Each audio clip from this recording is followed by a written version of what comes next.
'86 movie came around and you got to see that Bumblebee was one of those few that made it through that movie. How did it feel that you're going to still have a job after that? Well, I was thrilled to death, first of all, that I was still going to have a job.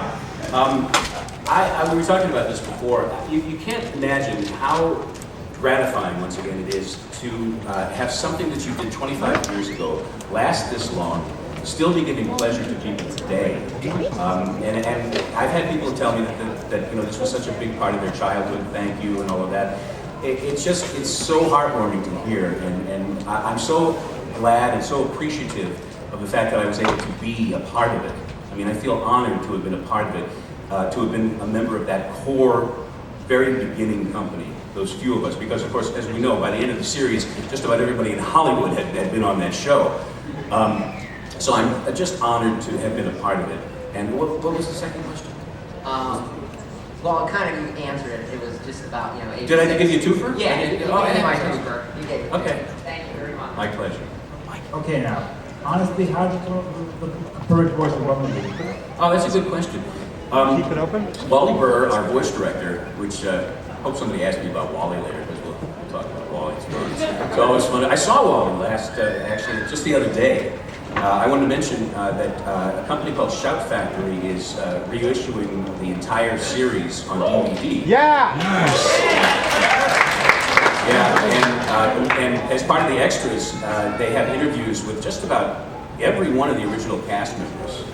And it's going to be pretty awesome. So I was recording doing an interview, and Wally was actually there. Wally threw a water bottle at me, actually. He did, I swear, he threw a water bottle at me. I'm not answering your question. Well, so anyway, Wally.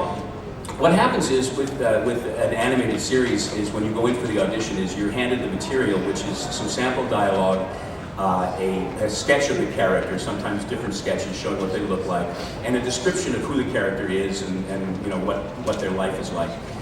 And you go into the reading. You develop something as an actor, first of all, in your own mind, and then working with the director, in this case Wally. You would sort of hone in on something that both of you were happy with, and Wally would say, okay, can you give it a little more energy, or you know, bring it down a notch, or give it a little more gravel, or he's a little more frightened here. And working together, you sort of winnow it down into a smaller area where you both feel like it's working, and that is then sent to the producers, and the producers say yay or nay on that. And one of the keys to Bumblebee that Wally and I had talked about early was that he was the little guy who was always trying to do the best. You know, he was always trying to stand up and prove himself. And that's where my performance came from. It was that sort of spunky, anything goes sort of attitude that really I tried to infuse into Bumblebee. Second question is, how did you feel when you noticed the Bumblebee was getting upgraded into Goldbug? I'm sorry? Oh, yeah. I wasn't crazy about the whole Goldbug thing.